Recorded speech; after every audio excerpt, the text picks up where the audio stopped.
I'm with the Braves head coach, Randy Jones. And Randy, welcome back. Well, thanks very much. It's great to be back. I think all the boys are pretty happy. You're a record holder. Braves all-time pandemic coaching records are all yours, Randy. What can you say about that? Well, I don't really think that's a record that I want to have, but we're just excited to be back here and being able to be back on the ice, be together here. We're all on cloud nine right now. Pandemic, naturally, lots of inconveniences, lots of issues, a very difficult time for everyone. As a head coach and as a hockey team, any one particular thing that stands out above all the adversity? I think there's a combination. I think there's a few of them. The biggest one for me that truly stands out, Neil, is the challenge of keeping faith of the players and holding them to want to stick around for the remainder of the season, especially with the uncertainty of what went on last year, with up and down shutdowns, not knowing when you're going to get one, not knowing when you're not going to get one. I think that played a toll on some players. And coming off another shutdown, I think there's some individuals or some players that look at it and going, okay, are we going to lose out on another season? And so they look elsewhere and look at opportunities for them to play a full season and develop in a full season, play some meaningful games, play playoff games, and in areas where they don't have shutdowns.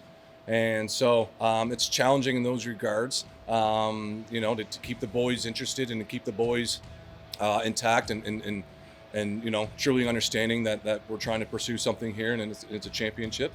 And so that's been the biggest thing right now. And I give a lot of these guys, I give them a lot of credit, because each and every one of them could have had the opportunity to move on and go try and play elsewhere where there's not going to be any more shutdowns. And they didn't. They're team guys, they're character guys. They understand what we're trying to build here. They're committed, and they truly showed that during this little break here and being back here for the few days. Yeah, it's quite understandable from a player standpoint. Obviously, you need the exposure. You're on a limited timetable. So, I guess as you've just eloquently mentioned, it says a lot about character. It really does. Like I mentioned, it's a challenging time for everyone. We understand that, but these kids are trying to pursue something, and they're trying to build their future, and they're trying to get looked at, and they're trying to get noticed, and they're trying to get scouted, and they can't do that sitting at home on their couch. I understand there's difficult situations, but in saying that, that's why there's times where they take the opportunity, because there's a lot of other leagues that aren't shut down. Now, I'm not speaking anything in regards to the shutdown. I'm speaking just solely in regards of the individuals and making certain individual choices. And those are the things that kind of, that was on the forefront for us during this last month. And like I mentioned, it's been challenging, but they deserve a lot of credit. They really do. Yeah, certainly from what you just mentioned, it's not normal for everybody. What's normal for everybody? I mean, it's not consistent. You have to deal with what you do.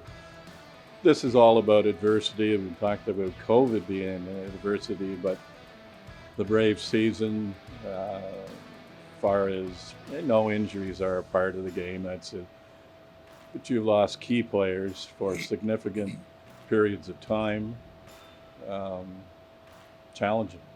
Yeah. No, it was a challenging first half. It really was in certain regards, but that goes for every team, and we don't have excuses. We don't rely on excuses. We solve our problems, and that's what we always aim for. And I felt the boys truly came together collectively. And each and every night we needed all 12 guys, all 60, and our goalies to stand on their head and play the top of their game.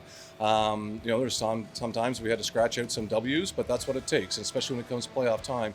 Not all going to be easy wins by any means, and so we had to do a lot of scratching, a lot of clawing this first half, and really show some depth in certain areas in regards to sticking with our game and not missing a beat with having some key injuries. And I felt a lot of guys stepped up produced, and you know, it was a pretty solid first half.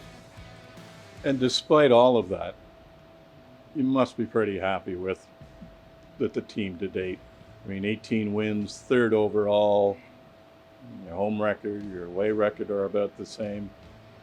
I believe you're 8-2 in your last 10, 4-1 in the last 5. You were rolling along despite all the adversity we just mentioned. Yeah, we got on a pretty good roll there, and you know, I think the confidence was there. You know, knowing the way we play, understanding you know, what brings us success, and we kept on doing that, you know, game in and game out, because we were getting the results. And so you know, when you put in the time, you put in the effort, and you're getting the results, it's a lot easier to kind of show up and do the same thing every game, and believe in yourself, and do it with confidence. And I felt the boys were doing that, and I don't see a letdown come in the second half. And you know, I just look at the first half of the season is usually the easier half of the two, and so we really got to buckle down here, especially coming off a month of not playing together, and really sharpen everything, and be on the same page here heading into this weekend. Are you finally healthy? We are, yes, yeah. No, we're you know, as much as we didn't want to be off, obviously some individuals took advantage of the situation, and we're able to get healthy again. And so, yeah, we're back to hopefully sticking healthy here for a good number of games. As usual, thanks for doing this. Really appreciate it. Good luck tomorrow night and Friday night. Thanks, Randy. No problem. Thank you. Always a pleasure.